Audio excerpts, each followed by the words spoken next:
variation is not just related to children, variation can also be related to property-related issues. So I think what is important, what we need to bear in mind in variation applications is that you cannot just come to court and argue based on what you think is right.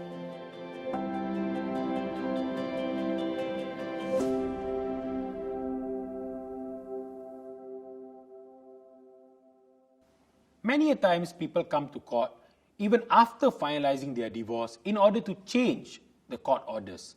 This is what we call a variation application.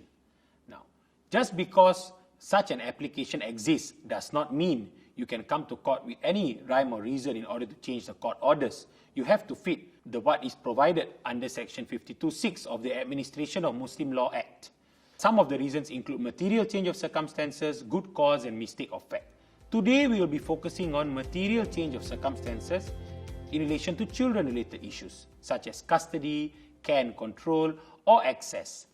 Now, let me give you one example.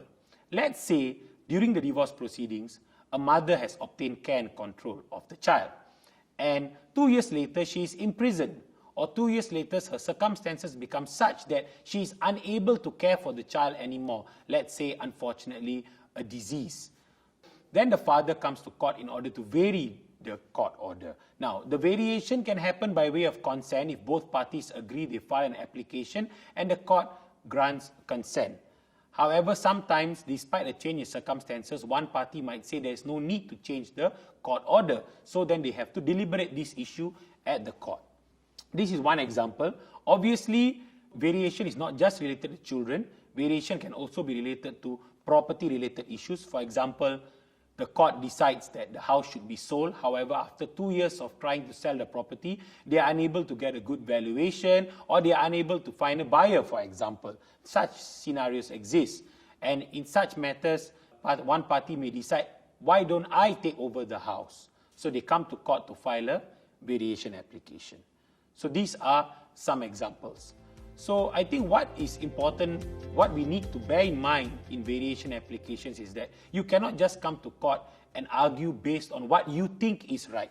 Material change of circumstances, especially in regard to children matters, is simply an enabling factor. It's a trigger. You will still have to weigh this against the backdrop of the stability of the child, whether the child is thriving under the care of the parent. So some parents come to me stating, I have more time now. I'm flexible. I can work from home. It's better for me to take care of the child rather than the child be left with my mother-in-law when my wife goes to work. However, just because you have more time does not mean you will be successful in the application. So that's what I meant when I said material change of circumstances is just a trigger. There are other things that you have to prove.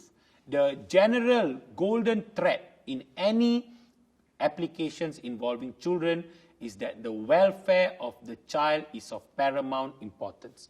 This is the same whether it's in the Sharia court or whether it's at the family court. So, as you have seen, variation applications require quite a bit of legal technicalities in order to be successful in an application. And not everything is black or white. Each case is unique and may turn on its own facts. So we would strongly advise to seek proper legal advice and read up more about your case and consolidate evidences before proceeding to file any application. Thank you.